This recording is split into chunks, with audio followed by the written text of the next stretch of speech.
Welcome to Wake, a cold reading of James Joyce's Finnegan's Wake, just to hear it out loud. Join Toby Malone and TJ Young, along with some special friends, as we puzzle our way through what we once thought was an unreadable book to produce a surprisingly listenable podcast. It is Wednesday, November 6th, 2024. It has been 166 days since we have started reading, with 448 pages complete of 628, meaning we have 180 pages left to go and are 71.34% of the way through Finnegan's Wake. Welcome to episode 30 of Wake, the podcast which is, against all odds, filled with hope, optimism and positivity as we thunder toward a long-held bucket list item, reading James Joyce's Finnegan's Wake out loud just once. I'm your host, Toby Malone, and this is a first for Wake. I'm here all by myself, with no TJ and no guest. As you might have guessed from the date that I mentioned at the top of the episode, today we woke up to the news of the most vile, disappointing and terrifying election campaign in probably the history of democracy, and TJ quite rightly needed to take some time away. I totally understand that. I support him completely. I'm really hoping that he's able to get his head straight to get back to the important work that he's doing. And reading classic modernist literature isn't exactly top of mind at the moment. So I decided that I wanted to take on this section of the book solo because I kind of wanted to talk a little bit about what we've just been through. Not much. This isn't a politics podcast, obviously. You're not here for that. But we've all got to process it in our different ways. And this might be mine today. For you, the listener, this election will have been a few weeks ago. Right now, it's the day of, and it's pretty tough to process. As you might be able to guess from my tone, I am no supporter of the person who was elected yesterday. I won't use his name. I never do. And as a Canadian, we have a fairly front row seat to what's going on down there in the States. I grew up in Australia, and I prided myself on being engaged in politics. Politics in Australia had its moments that felt nasty, but nothing like what we just saw. And it's a lot to manage. I know I might lose listeners here. I don't really mind. I don't really think that the kinds of people who are interested in books like Finnegan's Wake are also interested in the authoritarian leanings of this incoming administration, particularly since a lot of their policies targeting trans youth, targeting the LGBTQI community, targeting immigrants, targeting people of colour. All of those things are so abhorrent to me, I have a hard time even talking about it. So it's, I woke up this morning with a pit in my stomach at 3 a.m. Knowing that the results that I had seen before I went to bed were not looking good, and it was confirmed with the breakfast radio. And it's been a really tough day. I talked to TJ. I sent TJ a message to check in on him during the day because I knew that he was having a hard time. I knew that he was really panicking this week about the results. And I'm going to quote him because I don't think he would mind me quoting how he responded. He said that I'm taking today to feel what I need to feel and preparing for fights I didn't want to have to fight. And yet in some ways it feels like it has before. 4 more years of hearing him say and do hurtful things, and 4 more years of finding a way to instill hope and resolve. But today I'm just tired. Hearing your best friend say something like that, knowing that as a black man and as a queer man and as a man right in the middle of that battleground of Pennsylvania, it hurts my heart. I don't know what to think about what's going to come. And it's one of those things where, as an Australian and as a Canadian, it's very easy to say, well, that's someone else's problem. But it's not. It's all of our problems. And so dealing with the reality of what's happened, the fact that there's so much hatred and negativity out there. We're seeing it in Canada as well. We're getting ready to boot our current Liberal Prime Minister out. He'll be gone within 12 months because people are sick and tired of living their lives the way they're living them, and they have to have a scapegoat, so they're blaming him.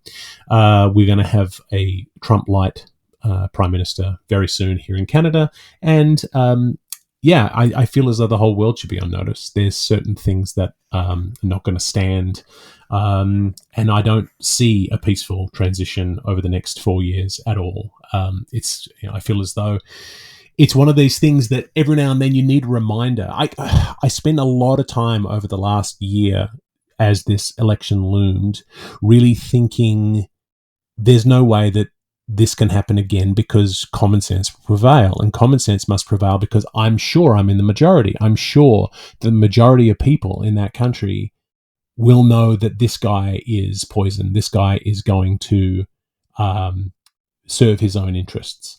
And as it went along, and seeing the pictures of people at rallies, and a lot of the people at rallies in their red hats, are people who are just clinging on to some kind of hope. They're clinging on to some kind of hope that he's going to make it better, and that he's going to make the gas prices go down, and he's going to make it cheaper for them to go to the grocery store, and not really caring about the rhetoric because it doesn't really affect them, because they don't have trans children, or they don't have immigrant friends. Everything is othered, and so they have that perspective. And it came to me like a pile of bricks this morning. It hit me as I was coming into work and just pondering this, and realized that of course we are in the minority. Of course we're in the minority, because the intelligentsia that Hitler hated, the intelligentsia that tyrants everywhere have feared, because knowledge is power, because we are the ones who read, we are the ones who teach, we are the ones who make art, we are the ones who embrace the kids who are queer and questioning and struggling. That is seen as weakness, whereas to these demagogues, they want the people who are going to go along, to put on their red hat and go along and not question. So we are the enemy, and of course we're in the minority, because we surround ourselves with other intellects, with other people who have educations, with other people who go to the Pride Parade and support, regardless of where they are in the community, the people who say Black Lives Matter and mean it.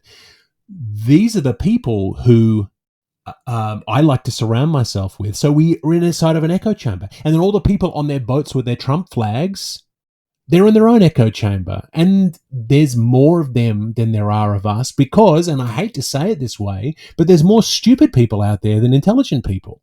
And the stupid people are willing to look the other way as long as they can pay an extra 5 cents less off their gas pump. And it's crazy making. We have a premier here in Ontario who is literally bribing the constituents to vote for him, and people go, well, he's giving me $200, I will vote for him, or I will ignore all of the illegal things that he's doing. We have this new president in the United States who's going to wreak havoc. It's just utter insanity, and I'm heartbroken, but I'm resolved. I can't do a lot from here as a Canadian, honestly. All we can do is look after our own backyard, but I'm here in solidarity. I think it's the kind of thing where you look at histories of resistance, and the resistance always comes from the few who are willing to fight. And so the resistance comes from those who have so much to lose. And I don't know what resistance looks like. I don't think it's a Star Wars looking like thing where we're all fighting, actually fighting. But I think pushing back against these policies, pushing back against things, making sure these kids know that they're loved. It's just so heartbreaking to think that someone would put themselves in a position to tear down so much just for his own ego. So I don't want to talk too much about politics. I know I've gone on and on too much. I know there's going to be some people out there who are going to agree with me. Like I said, I don't think there's many out there who are listening who voted red yesterday. I did block a couple of people on our Instagram who proudly showed their red hats on Instagram stories. No, thank you. I don't want to look at that. But honestly, I don't think that the people who are out there listening to Wake or reading Finnegan's Wake are going to be the kinds of people who don't think about what the consequences of these actions are. And one of the things I saw something today which I loved, and I wanted to share it to my story on Instagram, but the settings were wrong. This friend of ours on Instagram had set the settings, and I hope they don't mind. But this is from the James Joyce Archive Instagram feed, and I just wanted to memorialize it here because this felt like a really important an Instagram post, because this is how I'm feeling today, and this really spoke to me. So this is from James Joyce Archive, at James Joyce Archive, a great resource to follow if you're a James Joyce lover, which I know you all are. And they posted, "Oh, and for the record, I sincerely hope that not a single true Joyce fan was and would ever be a supporter of that man, or any other fascist or bigot, because if you somehow are, the very man whose work, or him as a person you claim to respect and love, would be absolutely disgusted with you and would not accept a single word of your praise or appreciation, no matter how sincere and how well-meaning you would say that you were being." And yeah, because we are in the minority, people who want to take the time to think about classic literature. We are the kinds of people who are trying to make a difference in the world. We're not just going along. And Joyce wasn't here for that. He wasn't here for the violence. He wasn't here for the people who don't want to think. Joyce is the one who is asking us to think. It's so heartbreaking to have to think about, and as you can hear, I'm losing steam a little bit, but I wanted to just pitch in here and say that here at Wake, we are here for the fight as we wade into the chaos. And I felt like chaos was a fairly good theme this week. I feel as though we are about to hit chaos. I feel like it's been chaotic over the entire last 12 months, going through all of this sort of stuff. And chaos feels right to me. It comes from the ancient Greek, meaning a vast chasm or a void. And that feels like we're just tipping over into that. But it also feels like Finnegan's Wake is the kind of work that speaks to chaos and the chaotic nature of life and how we live it, the chaotic nature of how we engage with one another, the stories we tell. And chaos theory is obviously something that people much smarter than me talk about. Obviously, we know about the butterfly effect and that kind of thing, about how little actions create big consequences. A quote here is, chaos theory is concerned with the unpredictable courses of events, the irregular and unpredictable time evolution of many non-linear and complex linear systems have been named chaos.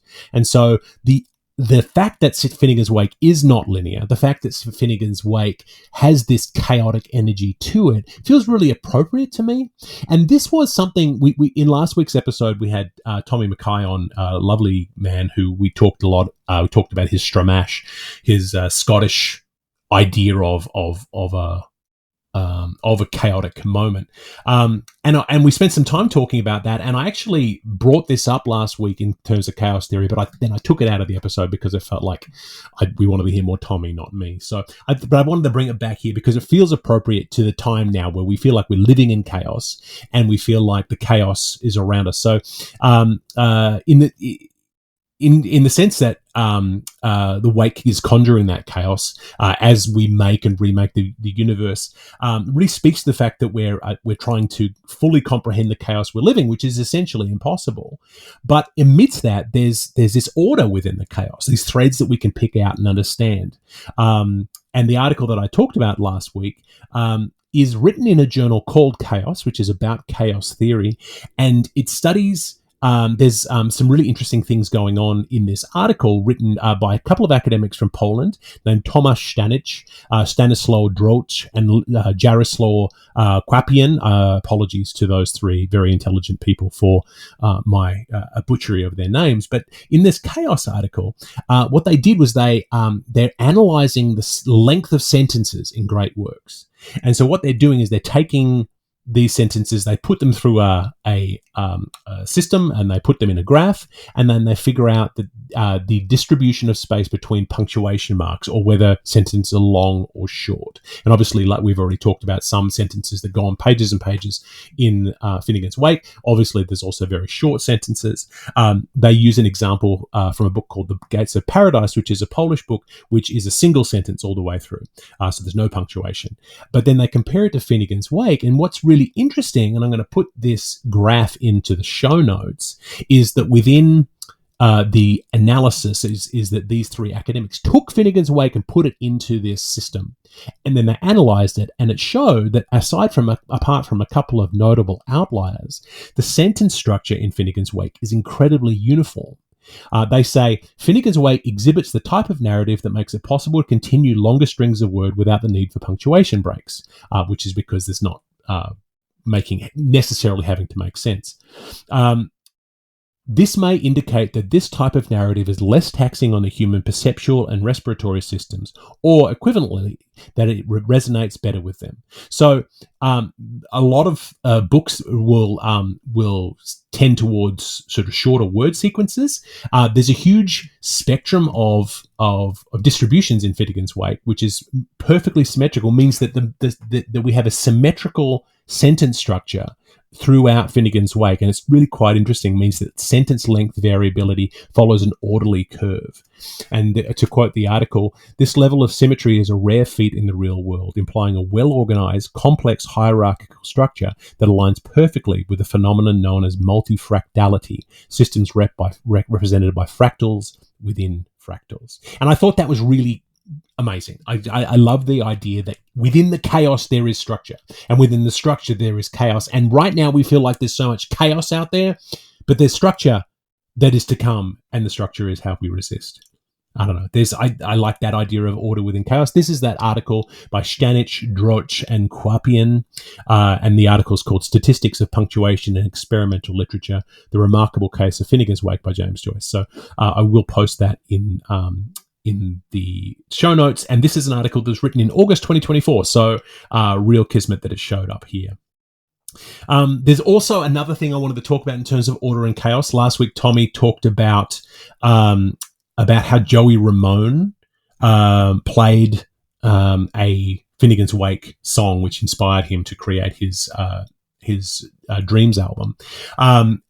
Tommy to create the Dreams, Finnegan's Dreams album. And so that was actually, I went and had to track it down, and it's actually by John Cage, a composer. And it was 1942, he created, which is only 3 years after The Wake came out, created a piece called The Wonderful Widow of 18 Springs, which was based on The Wake. And it's quoted as being a charmingly plaintive and lyrical song for soprano voice and closed piano, which is a new music classic. The vocal line uses only 3 pitches in varied sequence combinations and has a sparing modal folk song quality.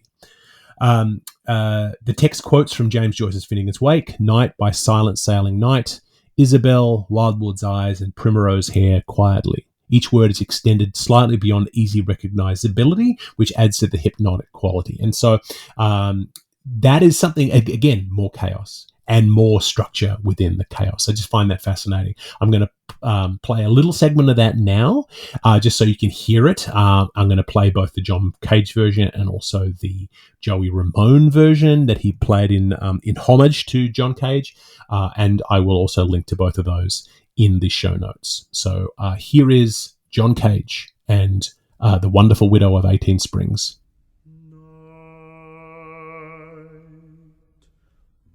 Silent sailing night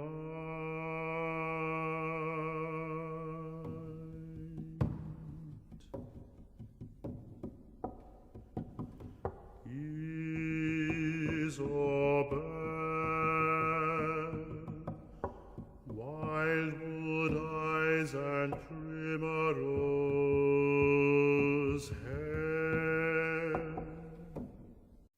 And here now is Joey Ramone. Night by silent sailing night,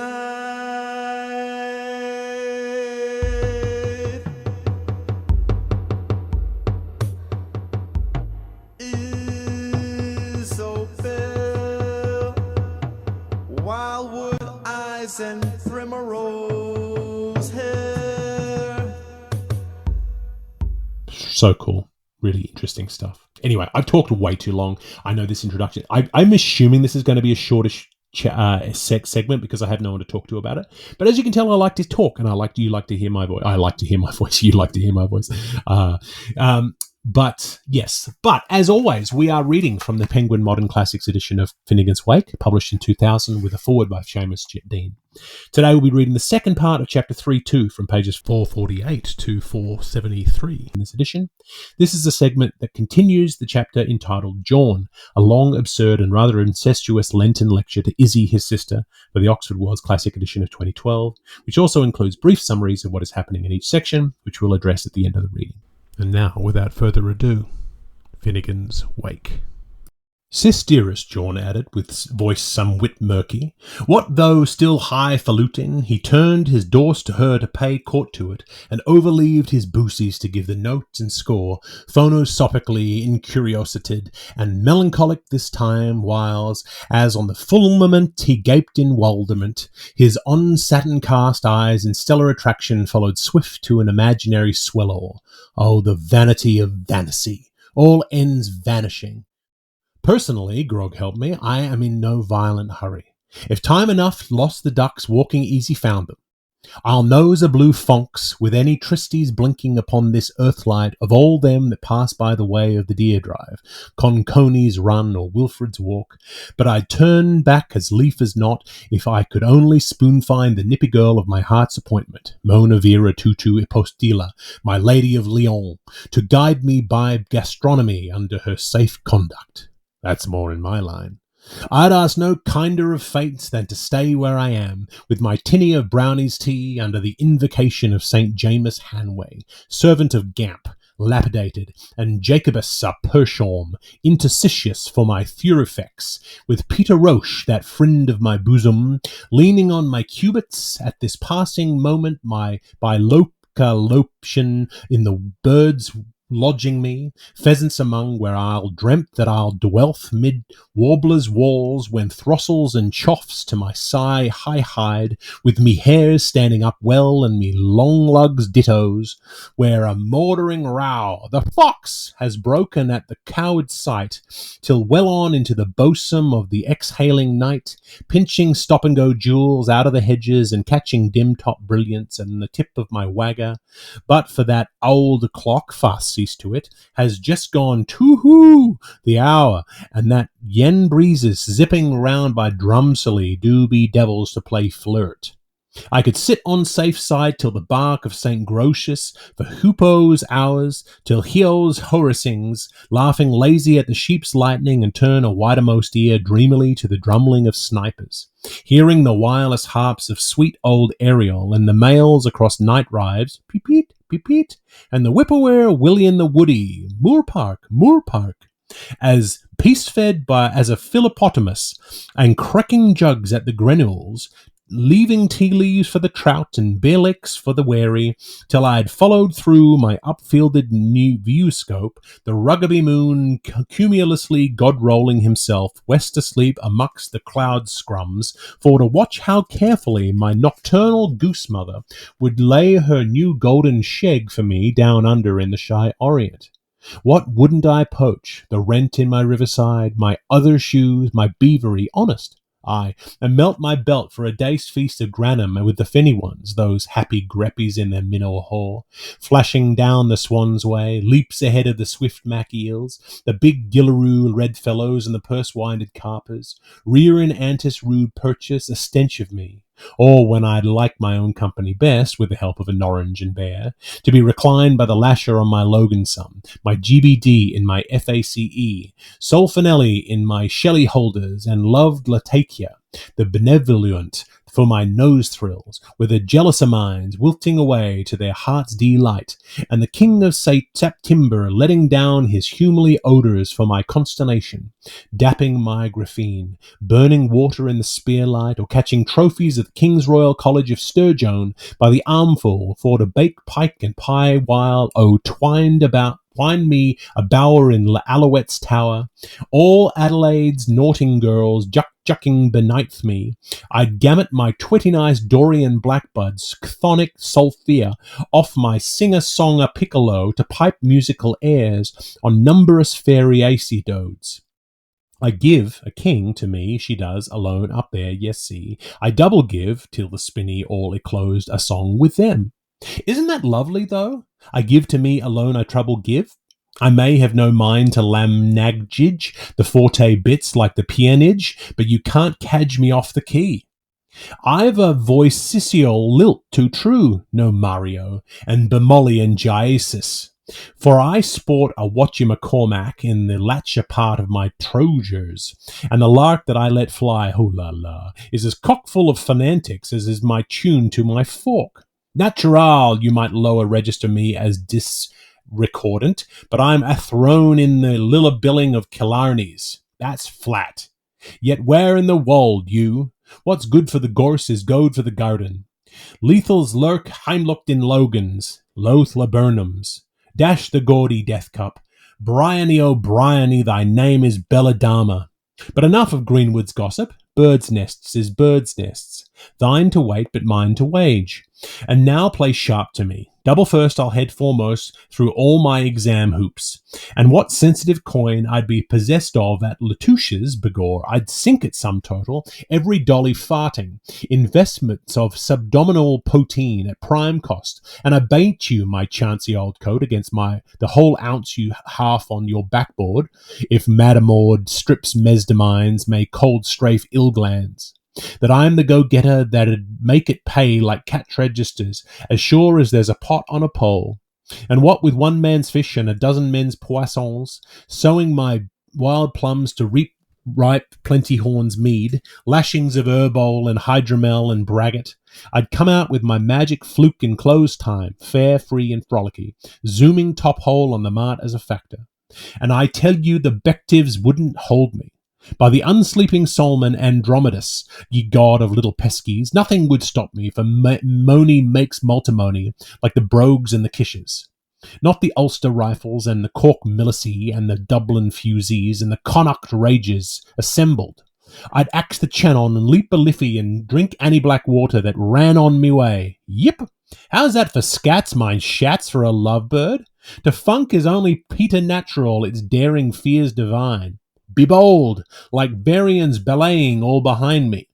And before you knew where you weren't, I staked my initials divey, cash and cash can again. I'd be staggering humanity and loyally rolling you over, my sow white sponse, in my tons of red clover, 99 to the metronome, fi high and fi higher and fi highest of all. Holy Petter and pal, I'd spoil you altogether, my sumptuous Sheila. Mum all to do, but thrull up fizz and unpop a few shortusians, or shake a pail of sparkling ice, hear it swirl, happy girl. Not a spot of my hide but you'd love to seek and scan again. There'd be no standing me, I tell you. And as Gameboy as my pagan name KC is what it is, I'd never say let fly till we shot the bliss up and swamped each other, man o' wife, into our sever nevers, where I'd plant you, my gizzy gay, on the electric ottoman in the lap of lechery, surprisingly stitchless with admiration amongst the most luxuriously furnished compartments, with Sybarite chambers, just as I'd run my shoestring into near 1 million or so of them as a first-class dealer and everything. Only for one thing that, however over-famixt I would become, I'd be awful anxious, you understand, about shoe pisser pluvius, and in consideration of the terrible luftsucks wobbling around with their hydraulics in the cooled am-stop here, till the bortling that would perish the Dane and his chapter of accidents, to be atrimental to the better half of my all-too lyrical health, not considering my caps flap, and that's the truth now out of the cackling bag, for truly sure, for another thing, I never could tell the least falsehood that would truthfully give satisfaction. Satisfiction. I'm not talking applesauce etho, or up in my hat. I ernst. Shoo! Sisyphus, dearest, I was reading to myself not very long ago in Tennis Flonnell's Macarthur, His correspondence besated upon my tripos, and just thinking like the author how long I'd like myself to be continued at Hothel Izzard, peeking into the focus and peeking at thumbnail reveries, pricking up ears to my phono on the ground, and picking up airs from t'other over thither.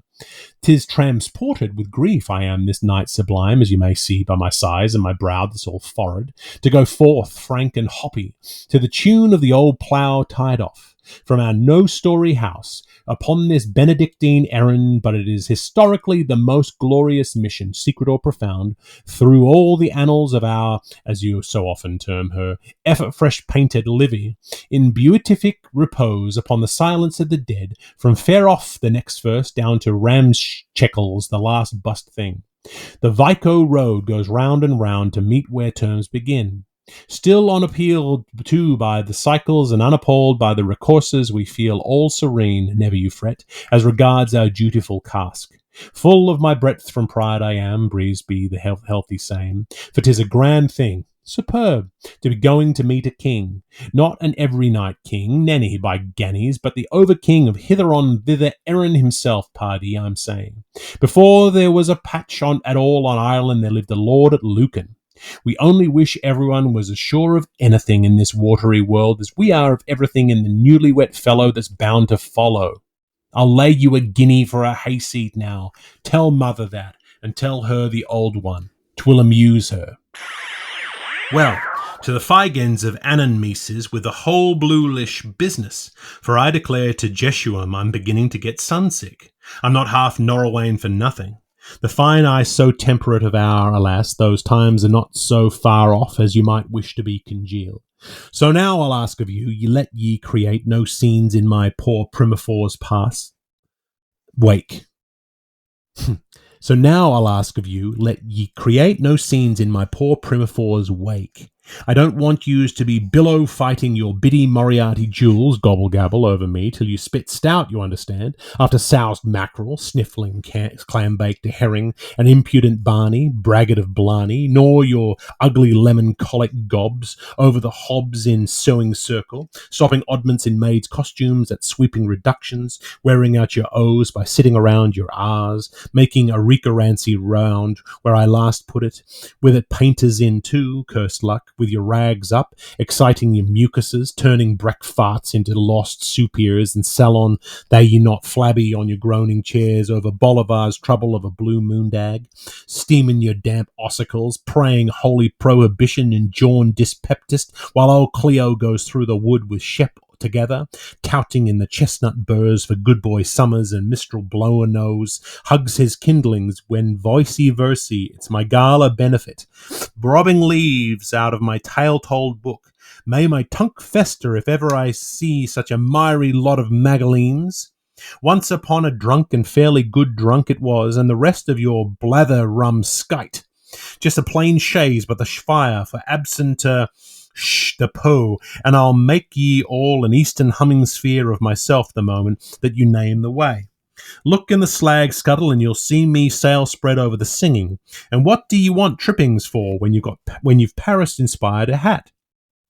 So some cordials all round, let ye Aloysius and Omnes, while I stray, and let ye not be getting grief out of it, though blighted troth be all bereft, on my poor head's sake, even should we forfeit our life. Lo, improving ages wait ye, in the orchard of the bones, some time very presently now, when yon clouds are dissipated after their 40 years' shower, the odds are we shall all be hooked and happily communistically among the field knights Elysium elite of the elect in the land of lost of time. Johannesburg's a revelation. Deck the diamonds that never die. So cut out the lonesome stuff. Drink it up, ladies, please, as smart as you can. Lower it. Out with Lent. Clap hands, postilion. Fastentide is by. Your soul and my opera must hereupon part company. For airfare thee welt. Parting's fun. Take thou the ringles thine, love. This dime doth tross thee from mine arms. Goodbye, Swiss start, goodbye. Ho, ho! Sure, treasures, a letterman does be often thought reading ye between lines that do have no sense at all. I sign myself, with much leg, inflexibly yours, and poshed the Jaun. To be continued. Huck! Something of a side-splitting nature must have occurred to Westminster Jonathan, for a grand, big, blossy-hearty, stertorous laugh, even Drudge that laid doggo thought feathers fell, hopped out of his Woolly's throat like a ball lifted over the head of a deep field at the bare thought of how jolly they'd like to be trolling his hoop, and all of them true to types in missum-nem-massness were just starting to splotter with the jolly magorios, hickey hecky hock, huges, hugie, oh Jaun, so jokeable and so geepy, oh thou pure, O thou virgin, O thou holy, our health, thou strong, our victory, O salutary, sustain our femme solitude, thou who thou well strokest. Here, hairy ones, we have sued thee, but late, beauty powerless. When suddenly, how like a woman, swifter as Mercury, he wheels right round sternly on the rizzies suddenly, with his gimlets blazing rather sternish, how black like thunder, to see what's loose. So they stood still and wondered. Till first he sighed, and how ill suffered, and they nearly cried, the salt of the earth, after which he pondered, and finally he replied, there is something more.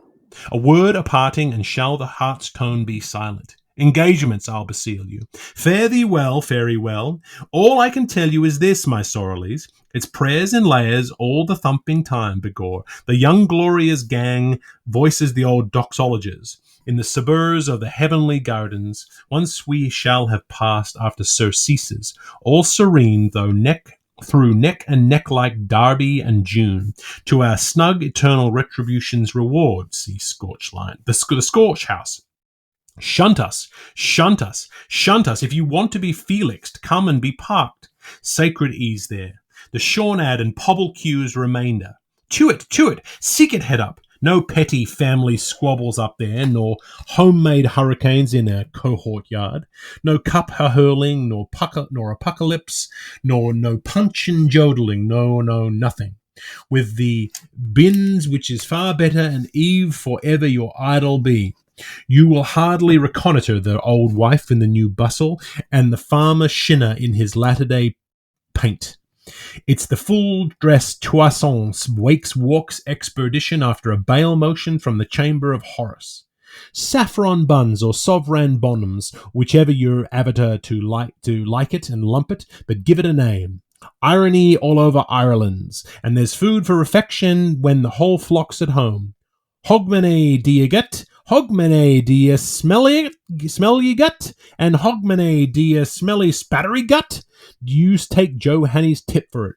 Post-mortem is the goods, with jollification a tight second. To borrow and to borrow and to barrow. That's our crass, hairy, and evergrim life, till one final howdy-do bouncer-naster raps on the bell with a bone and his stinkers stank behind them, with the sceptre and the hourglass. We may come, touch and go from our atoms and ifs, but we're pressurely destined to be odds without ends. Here we molt in moycane and flop on the seamy side, living sure of hardly a doorstep for a stopgap, with who goes there and a live sandbag around the corner. But up yant, prospector, you sprout all your able and woof your wings dead, certain, however, of new thing whatever to eye forever, while Hyam's in the chair. Ah, sure, pleasantries aside, in the tale of the cow, what a Humpty Dome earth looks our misery me here today as compared beside the here we are again gaieties of the afterpiece, when the royal revolver of these real globos lets regally fire of his meo culpo for the chrisman's pandemon to give over and the harlequinade to begin properly, SPQ weary king, Mark Time's finest joke, putting all space in a nutshell. Well, the slice and the veg joints are well in its way, and so is a rib roast and the jackknifes as a sporting dish, but home cooking every time. Mountain's good mustard, and with the helpings of ladies' lickfings and gentlemen's relish, I've eaten a griddle. But I feel twice as stew-hard what I felt before when I'm after eating a few natives. The crisp of the crackling is in the chawing. Give us another cup of your scald. Santos Mozos. That was a damn good cup of scald. You could trot a mouse on it. I enjoyed your pick of hissing hot luncheon find. I did, thanks awfully. Sublime. Tenderest bully ever I ate with the boiled Protestants. Alinolia, only for your peas again was a taste too salty to carry flavour with my go down, and hereby return with my best savoury condiments and a penny in the plate for the Jeems. Okay, O Cosmos, Ireland, I.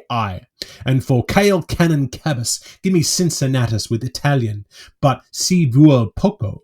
Sicilic cheese, haggis good, haggis strong, haggis never say die. For quid we have recipe, O lout, and save that, Olivero, for thy sunny day. Soup meagre, couldn't look at it, but if you'll buy me yon coat of the very furry best, I'll try and pull it on me.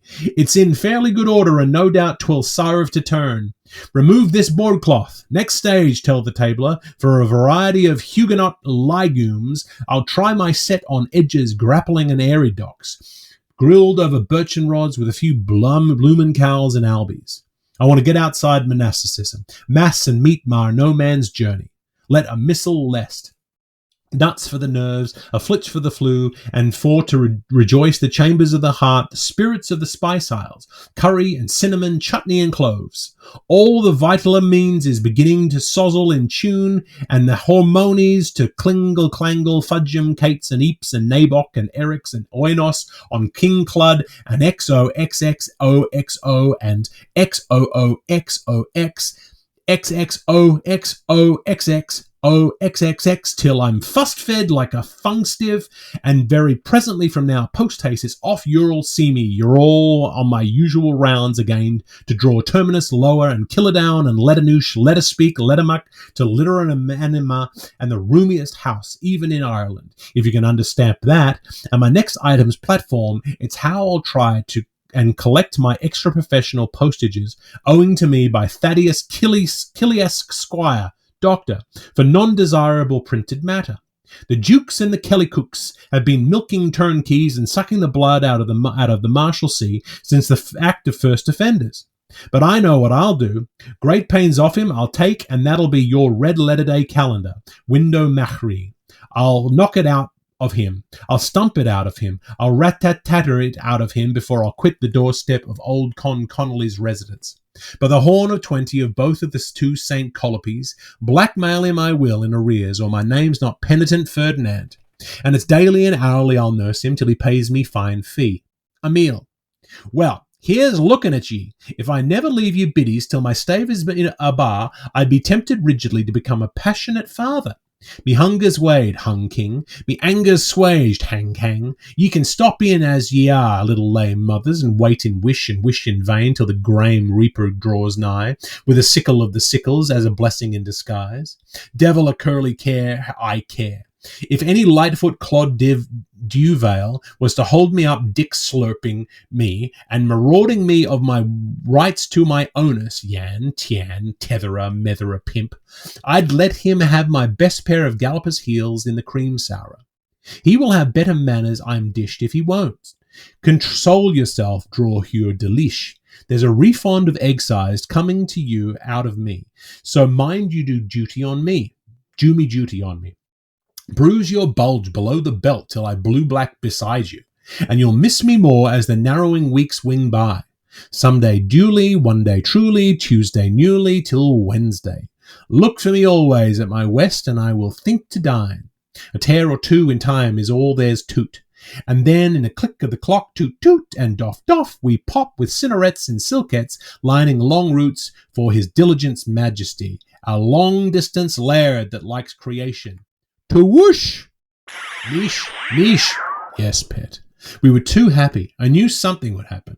I understand, but listen, draw her nearest, Tizzy intercepted, flushing but flashing from her dove and dart eyes as she tacitfully grabbed her male correspondee to fluster her sweet nun songs in his quick-turned ear.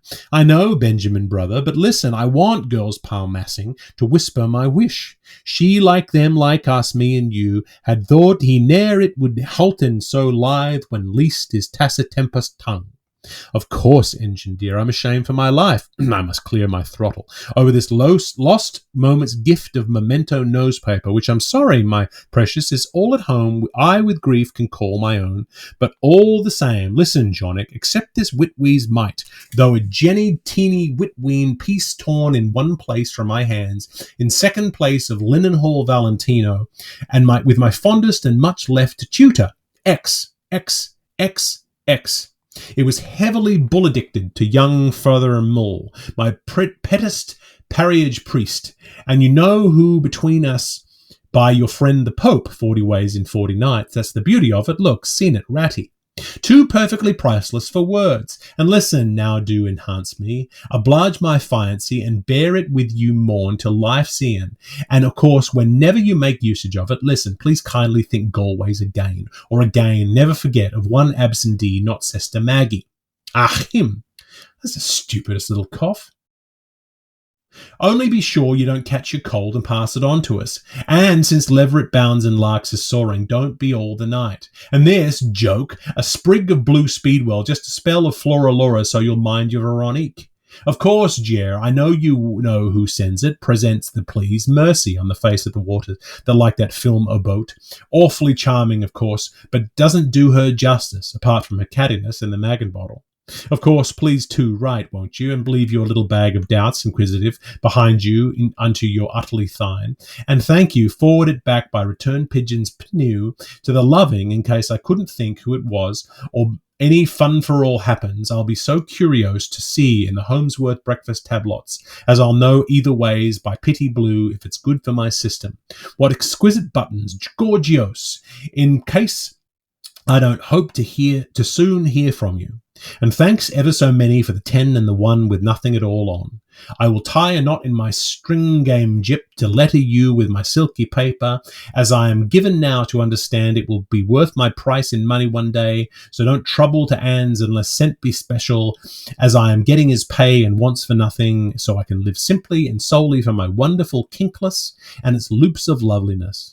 When I throw away my Rolettes, there's rings for all. Flea a girl says it is her colour. So does B and L, and as for V.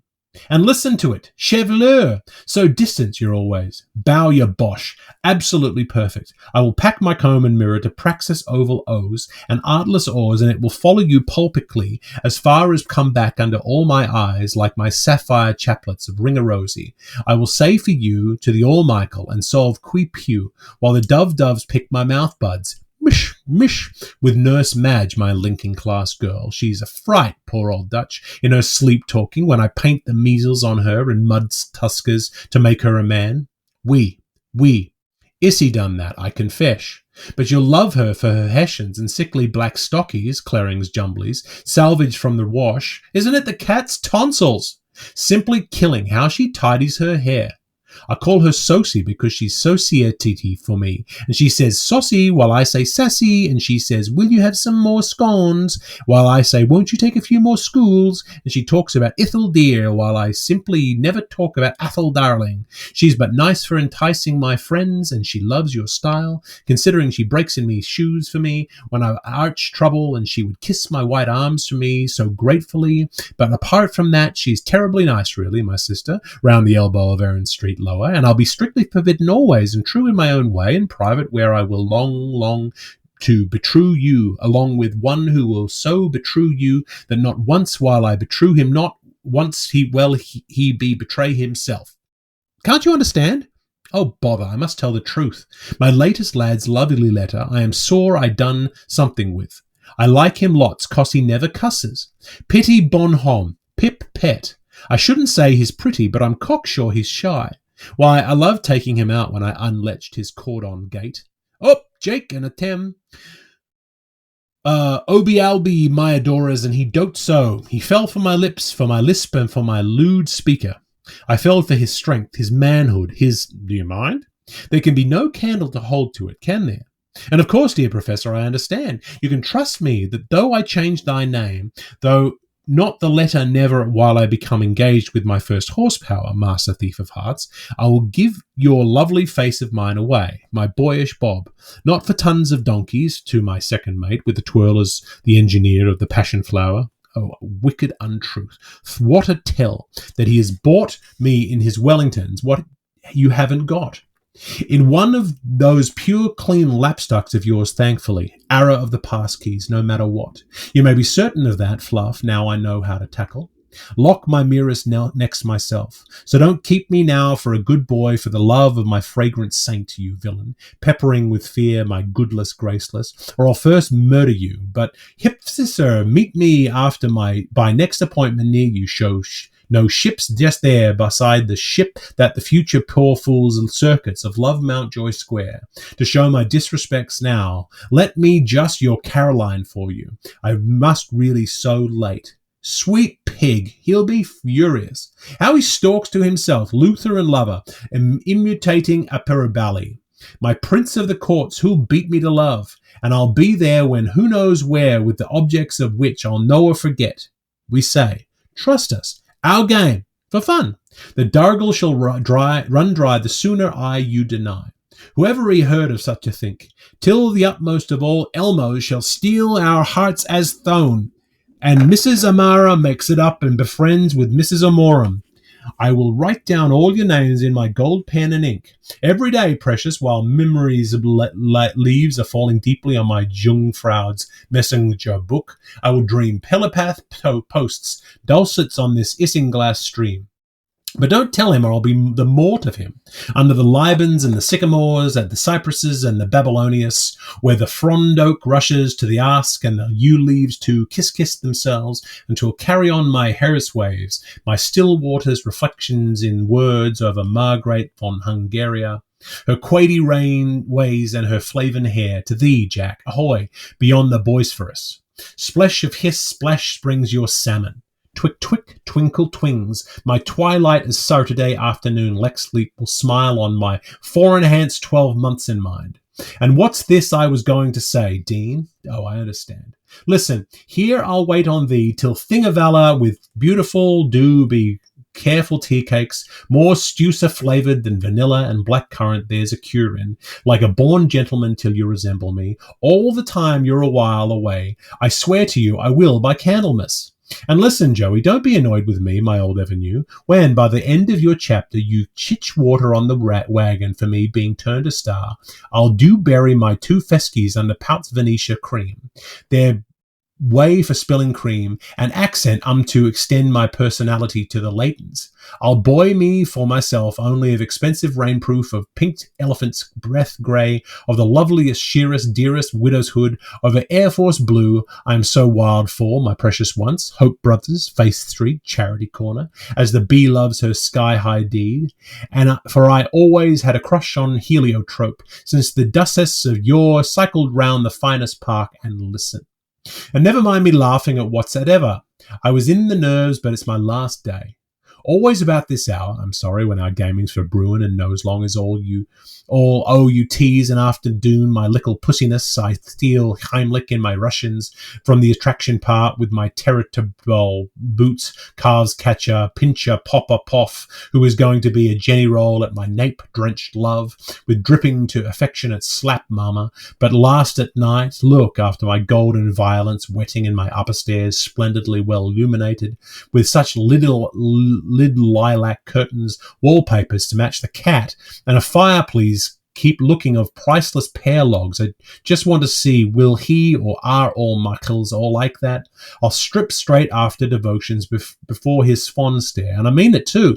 Thy gape to my gazing I'll bind and make leash, and poke stiff under my eisenbound with my soide sante china knees, cheek chubby chambermaid for the night's foreign mails, and your name of Shane will come forth between my shame-face West End, with other lips I nakest open my thite, and just woken by his tocker tootle too, my first morning.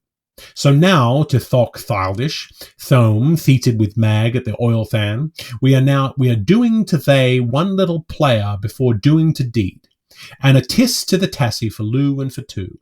Coach me how to tumble, Jaime, and listen with supreme regards, Juan. In haste, warn me which to men.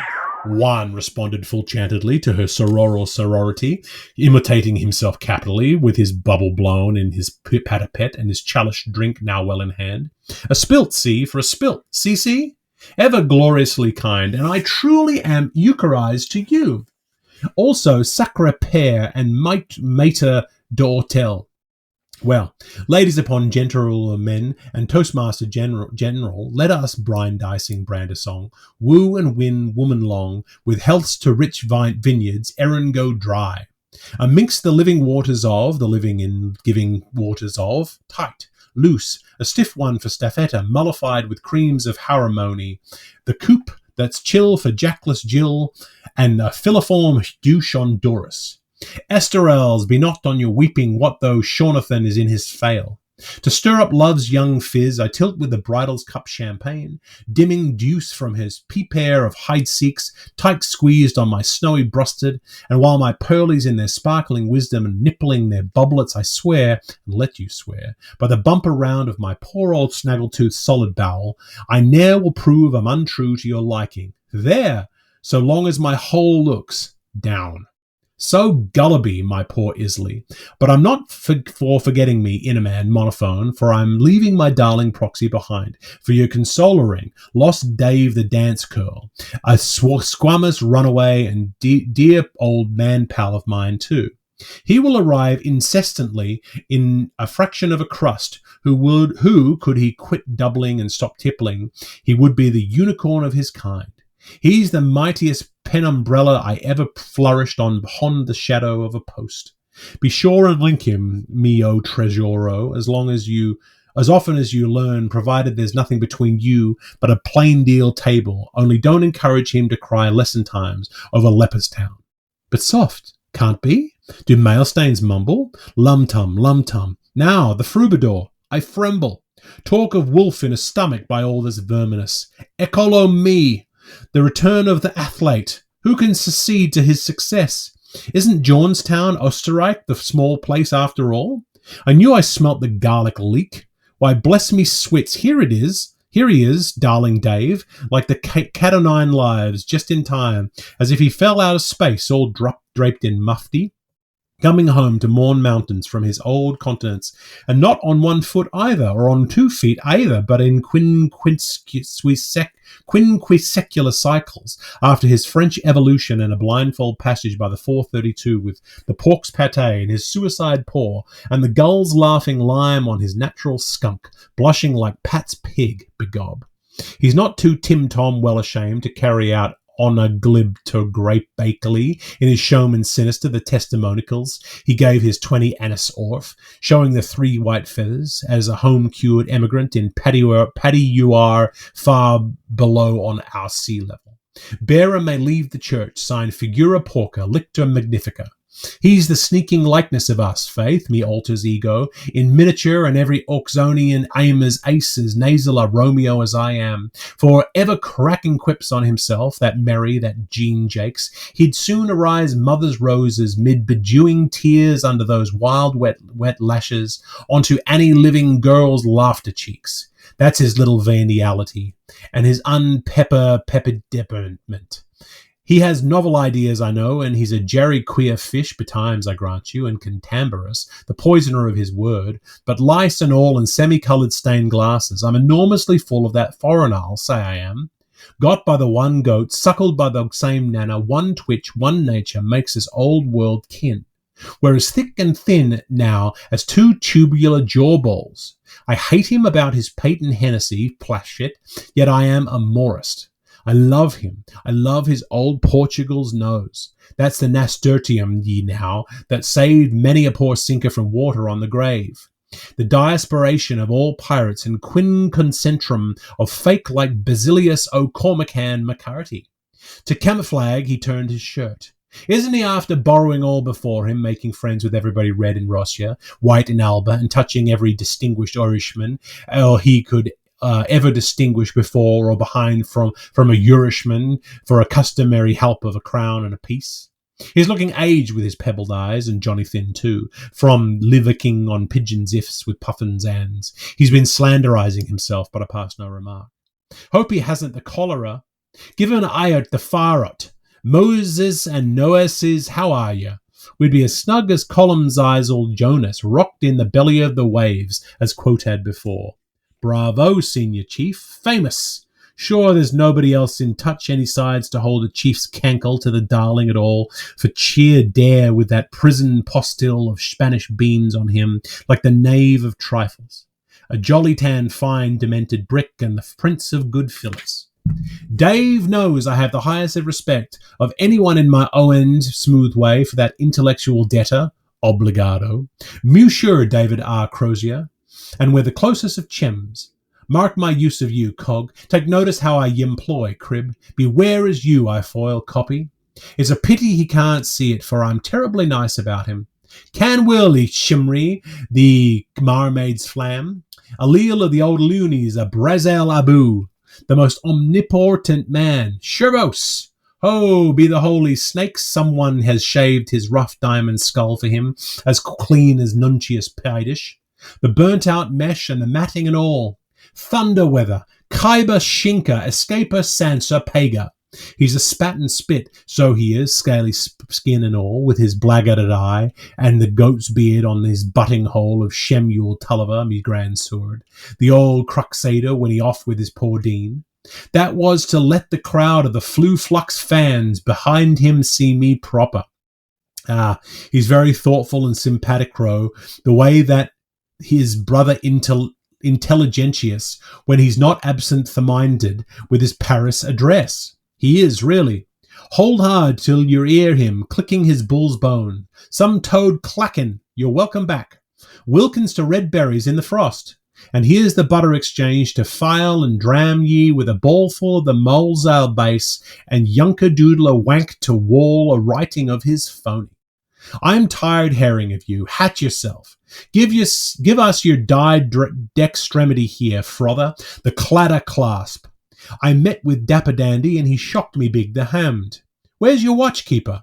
You've seen all sorts in shapes and sizes marauding about the mopper mound. How's the cock and the bullfight?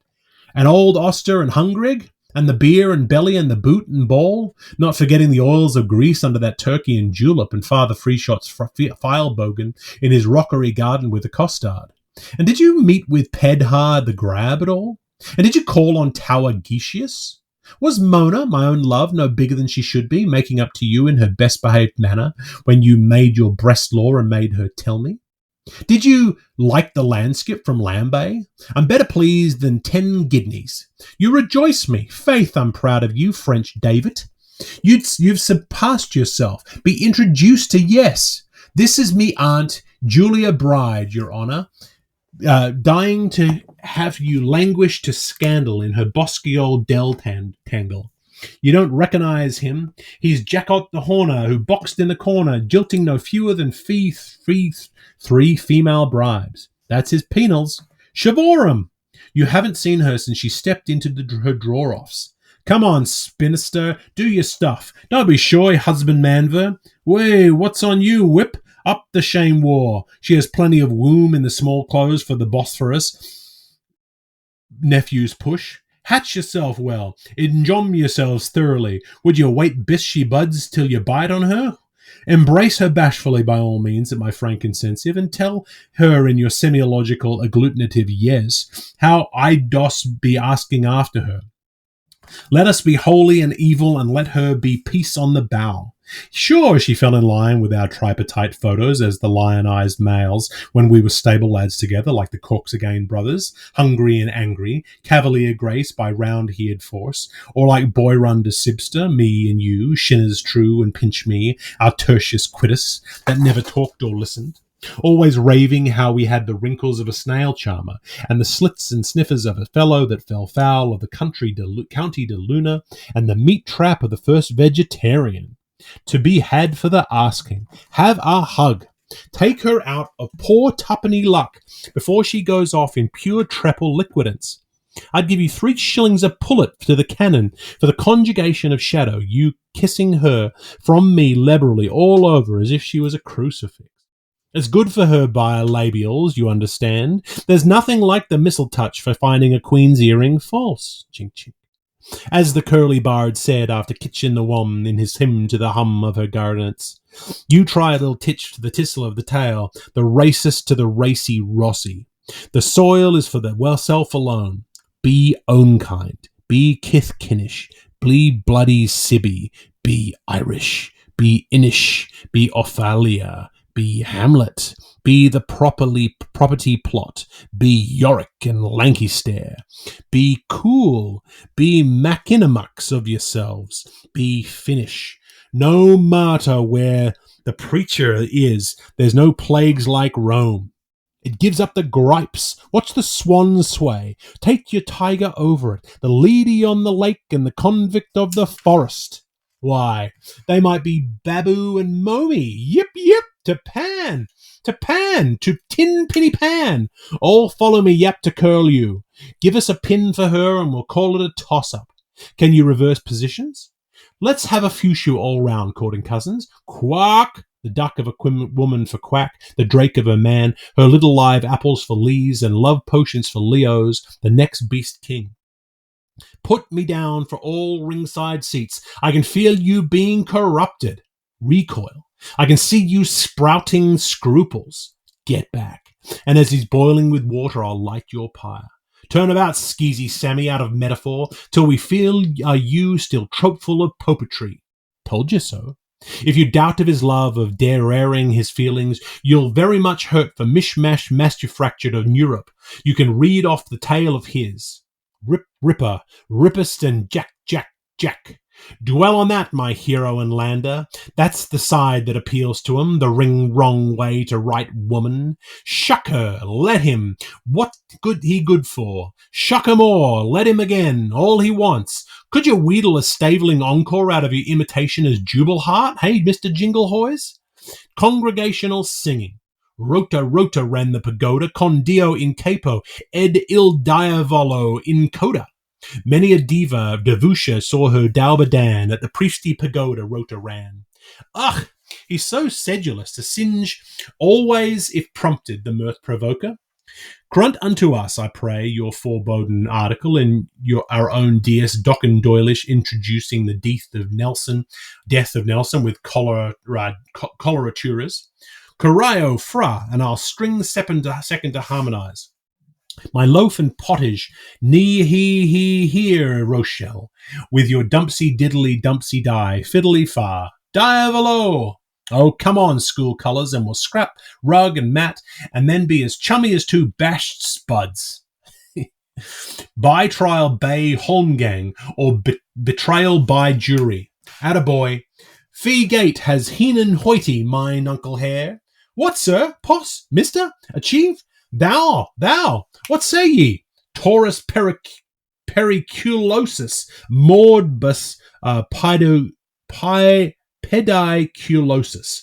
Misery me in miserabilibus. There's oval language for you. The towel is precluded, the mob's in her petticoats, Mr. R.E. Meehan is in misery with his billy boots. Begob, there's not so much green in his Ireland's eye. Sweet fellow Overcal, he stones out of stune. But he could be near a colonel with a voice like that. The bark is still there, but the molars are gone. The misery billy boots I used to lend him before we split, and be the whole in the year they were laking like heaven's reflexes. But I told him, make your, and I will be done, and go to a general, and I'd pray confessions for him. Arish, and I'll be your intrepider. Ambras, ruffle her. Bussing was before the blood, and bissing will behind the curtain. Tris, did you note that worried expressionism on his megalogue?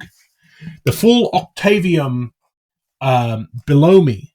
And did you hear his brow rings rattle-making when he was preaching to himself? And whoa, do you twig the sham-looking leaf creeping ghastly down his blousey frock? Our national umbloom. Arish, he won't. He's shoy.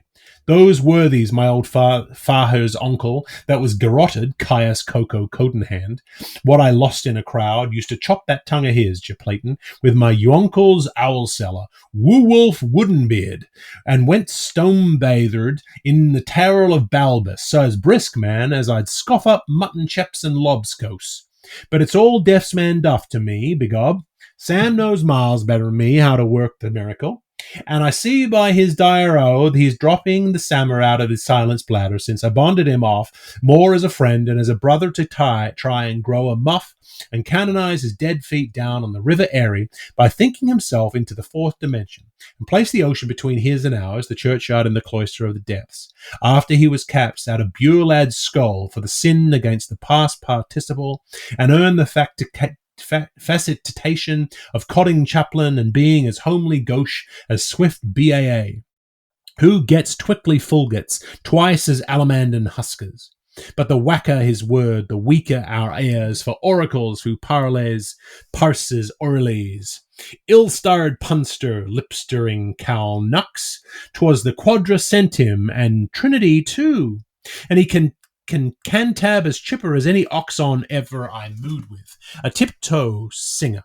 He'll prixily soon hand-tune your errand's ear for you, pp a mimeograph at a time, Newman bitter, and with his anchor martins to read the road Roman, with false steps add pernicious from real silver ormulus to Torquinwans superbers, while I'm far away from wherever thou art, serving my tally-hos and tullying my hostulus by going in by the most holy recitandus fortissimo for my versatile examinations in the ologies, to be a coach on the Fukian missions. P? F? Piano? Forte? How used you learn me, brother Subutans, in my Augustan days, with Caesarella looking on?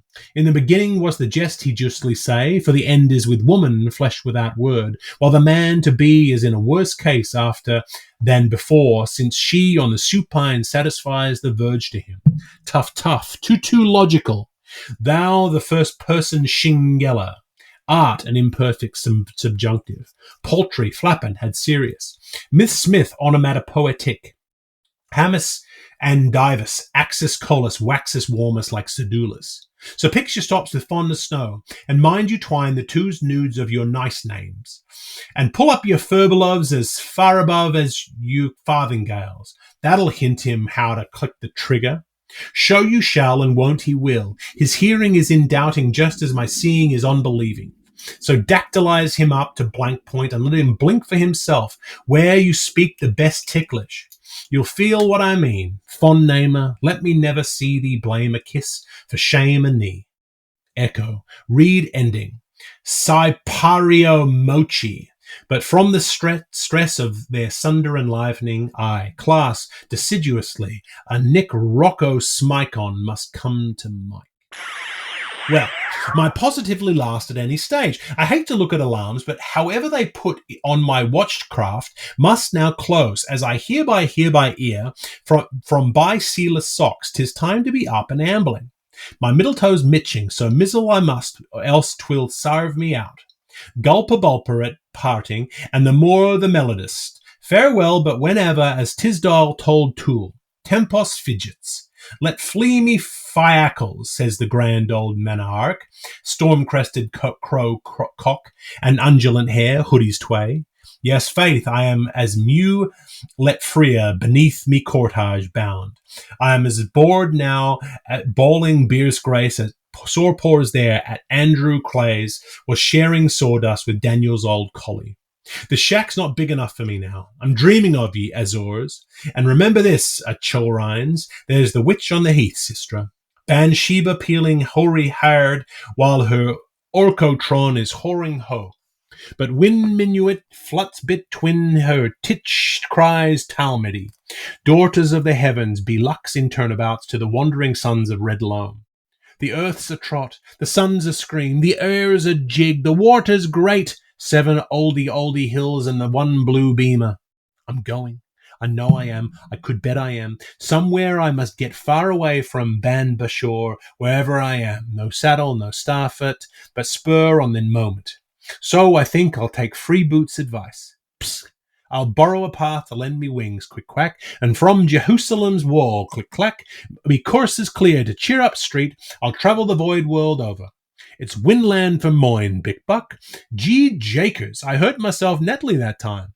Come, my good frog marchers, we felt the fall, but we'll front the defile. Was not my ulti mutter, Xareth Maritza, a running water, and the bold one that quickened her, the sea-born Fingale? I feel like that hill of a whaler went yalding around Grumman's circus with his tree full of seaweeds and Dinky Doll asleep in her shell. Hazel Ridge has seen me. Jaun veiling is. Squall aboard for Q. Hop! Farewell a while to her and thee. The brine's my bride to be. Lead on, McAdam, and danked be he who first cries, Halt! Rindruff! Solo, Solone, Solong, Luder Ariana, wear thee well, with me singamy, sorem o orem. Here's me takeoff. Now Nunk or Nimmer, Siskinder. Here goes the enemy. Benedict Hotfoots in on impudent stayers. Sorry. I bless alls to the wished with this pan-Romaine apological, with waddle we whistlem sang to the Kerrycoys. Break ranks. After wage of battle bother, I am thinking most. Fick you! I'm through. One, toe, Adri, you watch my smoke. After poor Jaun's the boast's last fireless words of postludium of his soapbox speech ending in heaven, 28 add 1 with a flirt of wings were pouring to his by-assistance, could they snip that curl of curls to lay with their gloves and keep the kids bright. Prepared to cheer him should he leap or to curse him should he fall. But with their bigger trigger reader rodeo, the cherubs in the charabang set down here in sedan chair, don't you wish you'd be a yoke or a bit in your mouth, repulsing all attempts at first hands on as no es nada, our greatly misunderstood one we perceive to give himself some sort of hermetic prod, or kick to sit up and take notice, which acted like magic, while the phalanx of daughters of February Phildyke, embushed and climbing ramblers and weeps, voiced approval in their customary manner, by dropping knee-deep in tears over their concelebrated midnight sunflower, Piopady boy, their solas in Dorcanus, and splattering together joyously the plaps of their tappy hands, as with a cry of genuine distress, so prattly polylogue, they viewed him, the just one, their darling, away.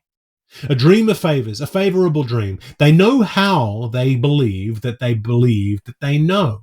Wherefore they wail. Oh, Jordwa! Oh, Jordwo! Do cicerately it samodied. Guest turns loath-lied answering to Maronite's wail. Oasis, Cedarus, East Shelter, homing leafs, bow noon. Oasis, cold presses on mount of sighing. Oasis, palm most air-saltering homing glades. Oasis, fantastical roseway angericol. Oasis, new levo spatiosing encampness. Oasis, plantanus, dew stuck aquamarage play tennis. Pipetta has misery unnoticed. But the strangest thing happened. Backscuttling for the hop off with the odds together in favour of his tumbling into the river, Jaun just then I saw collect from the gentlest weaner among the weaners, who by this were in half-droop leaf-long mourning for the passing of the last post, the familiar yellow label into which he let fall a drop, smothered a curse, choked a guffaw, spat expectoratiously, and blew his own trumpet. And next thing was he gummelicked the sticky backside and stamped the oval badge of belief to his Agnello's brow, and a genuine dash of irrepressible piety that readily turned his ladylike Tim Manzel's capsy curvy, the holy scamp, with half a glance of Irish frisky, a Juan Jameson hasta luego, from under the shag of his parallel brows. And it was then he made as if he be but waved, but instead a hand across the sea, as notice to quit while the Pacifirettes made their arm-packs widdershins. Frida, Pasa, Pacey, Irene, Aranette, Bridame, Bentame, Sosakopki, Bibi Becca, Baba Badkesi, Good Kuthodu, Dama Domina, Takia, Tokia, Skyoria, Sicurilinia, Piokia, Homi hoping, Hami happiness, Myra, Solima, Salamita, Sainta, Sianta, oh peace. but in self-righting the balance of his corporeity to re-exchange wide remembrance with the pillar bosom of the dizzier he loved a prettier, between Estellos and Venusus. Bad luck to the lie, but when next to nobody expected, their star and garter gazer at the summit of his climax, he topped a lipple off on to the off, and making brand new start for himself to run down his easting. By blessing his stirs with a sign of the Southern Cross. His bungaloid Borsaline with the hedgy green bound blew off in a love blast award for Trover. And Jaun Redhead, bucketing after Mecca Maniac, the headless shall have legs, Kings couriered around with an easy rush and ready relays by the bridge stadion beyond Lady Castle. And what Herm but he narrowly missed fouling her buttress but for he aqueduct, and then cocking a snook at the stock of his sermons, so mere and yet so far from that region's general, away with him at the double, the hulk of a Garin pelting after the road, on Shank's mare, led off like a wind-hound loose. The bushel, you'll think it was that moment they gave him the jambos. With a pose of tossing hanker waves to his windward like seraph summonses on the air, and a tempest of good things in packet shape teeming from all accounts into the funnel of his fan mail shrimp net, along the high road of the nation, traitor's track, following which fond floral fray he was quickly lost to sight, through the statue men through, without a doubt he was all the more on that same head to memory dear, while Sickerson, that born of Björn, like guard auxiliaire, she murmured, Helig Ursulinka, full of woe. And how fitlier should good boy's hand be shook than by the warming of her bosom that wrung his swaddles. Where maggot Harvey kneeled till bags, ate Andrew Coos Hogdam Farville. We then now, may the good people speed you, rural horn, export stout fellow that you are, the crooner born with sweet wail of evoker, healing music, aye, and heart in hand of Shamrogueshire. The goo-goos of the suckabolly and the rockabetty are become the copiosity of wise-ableness of the friary layman in the pulpit barrel. May your bawny hair grow rarer and fairer, our own only wide-headed boy. Rest your voice, feed your mind, mince your peas, coax your quiss, come to Distoon Blarmy and walk our groves so charming, and see again the sweet roccolos where you first hymned O Cecia Me, and touch the light theorbo, songster, angler, choreographer, piper to prison, musicianship made ambassador at large. Good by nature and natural by design, had you but been spared to us, horneen lad, but sure where's the use my talking quicker when I know you'll hear me all astray. My long farewell I send to you, fair dream of sport and game, and always something new. Gone is Horn, my grief, my ruin, our Josel Jovan, our Chris Namurti. 'Tis well you'll be looked after from last to first, as yon beam of light we follow receding on your photophoric pilgrimage to your antipodes in the past. You who so often consigned your distributory tidings of great joy into our never too late to love box, Mansuetudinious manipulator, victimizedly Victoria horse, dearest horn of all, you of the boots, true as 80, step walker, penny a time, a lamp paddy fair, post danu rengro, our Romani cheel, thy now paling light, Lucerne, we may ne'er see again. But could it speak, how nicely would it sputter to the four cantons praises be to thee, our patent saint. For you had, may I in our, your, and their names dare to say it, the nucleus of a glow, of a zeal, of soul, of service, such as rarely, if ever, have I met with single men. Numerous are those who, nay, there are a dozen of folks still unclaimed by the death angel in this country of ours today, humble indivisibles in this grand continuum, overlorded by fate and interlarded with accidents, who, while there are hours and days, will fervently pray to the spirit above, that they may never depart this earth of theirs, till in his long run from that place where the day begins, ere he return his post-alexic, on that day that belongs to joy for Ireland, the people that is of all time, the oldest, the youngest, after decades of long suffering and decennia of brief glory, to mind us of what was when, and to matter us of the withering of our ways. Their January, February winds true from Sylvester. Only Walker himself is like Waltzer. Whimsicalissimo they go murmurand, comes marching a home on the summer crust of their flagway. Life, it is true, will be a blank without you, because Avicuum's not there at all. To no more cares from nomad nose, and Molochy wars bring the devil error. A slip of the time between a date and a ghost mark, rived by Darby's chill day's embers, spatched fun June the Dantyforth, from the night we are and feel and fade with, to the yester selves we tread to turn upon. But boy, you did your strong 9 furlong mile in swick and slap record time, and a far-fetched deed it was in troth, champion docile, with your high-bouncing gait of going, and your feet of passage will be contested with you and through you for centuries to come. The phoenix rose the sun before Erebia sank his smother. Shoot up on that, bright Bennu bird. Va fatuar. Eftsoon so too will our own phoenix spark spurt his spire, and sunward stride the rampant flambe. Aye, already the sombre opacities of the gloom are vanished. Brave footsore horn, work your progress. Hold to, now. Win out, ye devil ye. The silent cock shall crow at last. The west shall shake the east awake. Walk while ye have the night for morn, light breakfast bringer. Morroweth, whereon every past shall full fast sleep. Amen.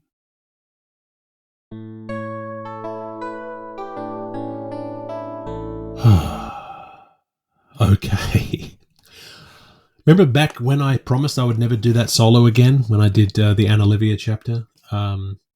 Clearly, I have a short memory for things like that. That was the second part of chapter 3 to From Finnegan's Wake. A really lively chapter. Lots of interesting things. I'm afraid that the analysis here won't be nearly as in-depth as it is when TJ and I talk. And really, our analysis isn't very deep. Mostly we just point out funny things we saw. So I found that quite an interesting chapter to read. Very lascivious, I think, as it's suggested in the description that we got from the Oxford World Classic. And a little bit uncomfortable. It felt like that Jaun was really overstepping plenty of lines when it came to Issy. So it was so slightly off kilter there, and plenty to struggle with, but also lots of fun as well. References to Macbeth in there, lots of Shakespeare references. There was a reference to a cricket game and a rugby match, things that are near and dear to my heart. I suggested that someone be as chummy as two bashed spuds is a lovely turn of phrase from page 466.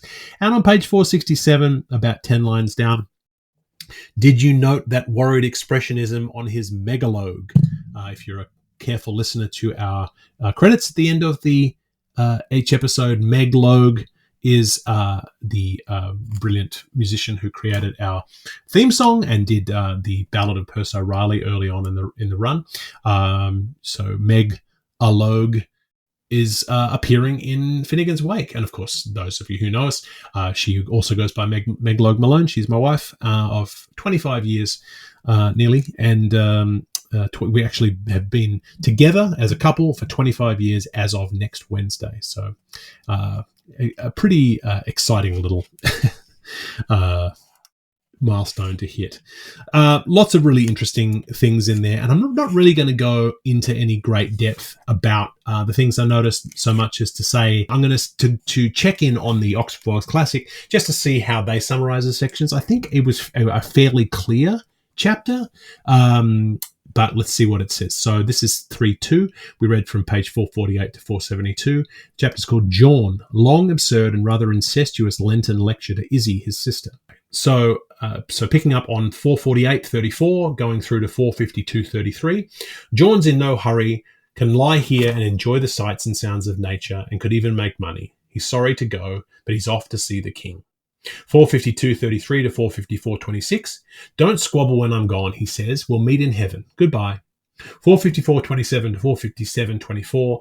But Jaun has more to say. He describes heaven, praises food, then again says goodbye. 457.25 to 461.32. Issy addresses him, offers a handkerchief as a memento, encourages him to write, and promises to think of him as she says her prayers, having changed for bed. 461.33 to 468.22. Over one last parting cup, Jaun presents his proxy, Dave the Dance Curl, or Shem. 468.23 to 469.28. Then Jaun once again bids farewell. 469.29 to 470.21. The leap year girls watch him leave and sing a psalm. 471.22 to 473. The manner of Jaun's departure. They wish him well. I thought a lot of those concepts really come through just in terms of those conversations between Jaun and Issy, and some of those inappropriate elements that have become more and more common with Joyce, and very common with his work. Clearly, you can hear that my brain is scrambled, having done all of this solo and read through without a pause at all. So it is a lot, and so I'm not going to labour this point. I really wanted to make sure that I took this opportunity to read because my brain is scrambled with Joyce, but it's not scrambled with politics. And I think that was kind of the intention. When I asked TJ if he wanted to record tonight and he said he wasn't feeling up to it, I asked him if he would mind if I recorded without him, just because I felt like I kind of needed this to get my head straight. I needed to sort of dive into the chaos. I needed to dive into the Joyce, the reassurance of what this is, the structure within the chaos, and the chaos within the structure gives me hope.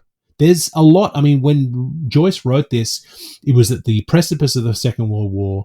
He'd been writing this for 16 years through all sorts of calamities in his own life, with his own family, with society, through the Great Depression. And he was due to die, within a couple of years of this. And the calamities that he went through and the chaos that he went through, while it doesn't compare, we can't compare eras, it just reminds me that we survive things. We survive calamities. Whether this is, a fall of Rome moment, I don't know. I don't think so. I think we're too smart for that in many ways. But then again, maybe this is much more like that movie Idiocracy, where we're becoming dumber and dumber until we hit a critical mass where there's far too many dumb people. And where the smart people start to die out. I don't know. All we can do is take care of our own backyard. And so I worry about my kids, and I worry about my family and my friends. I really wonder about the people down there in the States who voted against their own people from the LGBTQ community, people from the immigrant communities, people from the black community, all of whom voted for hatred. And there must be some reason they did. I would hate to think, and I think it's the case, but I would hate to think that it's entirely down to racism and misogyny, although surely it is. If Trump was up against a white man who was not Joe Biden, but if he was up against someone who was capable and white and male and 60, who knows where we'd be today? I don't know. But I used that reading tonight very selfishly to clear my head. This reminds me of how much I need TJ and how much I rely on TJ as someone to bounce off, as someone who would take half of the reading, as someone to come up with jokes, to laugh at me, all of that kind of stuff. I miss you, TJ. I can't wait to record with you again next week. I'm thinking of you. I love you. I'm here for you and everyone in your orbit. And I just hope that we can manage our way through this difficult time. Look after each other. As TJ always says in his other podcast, stay crispy. That's a little line for TJ's benefit. But yeah, I'm glad I did this tonight. Hopefully you're not sick of my voice. I mean, I know there's only 10 of you listening, so it doesn't really matter. But I just think this is an important moment. If you're a awake listener and you're wearing a red hat, I don't understand. Guys, I just don't understand. I really want to try to understand, because the economy is one thing, but human life is a whole other thing. And the fact that people are going to die and people are going to be deported. People are going to commit suicide. People are going to not get the care that they need in the maternity ward or with gender affirming care. And I just don't understand. So, and I'm not really sure I want you to help me understand either. I'm on my side and I've picked my side. And when the whips start cracking, I know which side I'm on. And I know, and I'm pretty proud of how I've raised my kids to be thinking the same way. So, very proudly liberal in that sense, because I care about art and I care about people, and I'm a very proud ally of marginalized communities, and trying to do my best as a white man to be the best ally I can be. And so hopefully reading Finnegan's Wake tonight was part of that. That is all the time we have this week for Wake. We'll return next week for the next section of Book 3, and TJ will be back with me. I've been Toby Malone, dedicating this episode to my friend TJ Young, with the optimism that this too will pass. See you next week, rebels and resistors. This has been Wake, a cold reading of James Joyce's Finnegan's Wake, just to hear it out loud. If you've made it this far, thank you for your dedication. Join us next week for another segment of Finnegan's Wake and a chat about what we've found. Wake is a Moon Street Media podcast, engineered by TJ Young and Toby Malone. Our theme song is The Ballad of Perso Riley, arranged and performed by Meg Logue after James Joyce. Wake is recorded in Canada, where Finnegan's Wake is in the public domain. For community and bonus content, join us at our free Patreon at patreon.com/wakepod. If you have questions about Finnegan's Wake, don't ask us. We're just as confused as you are. See you next week.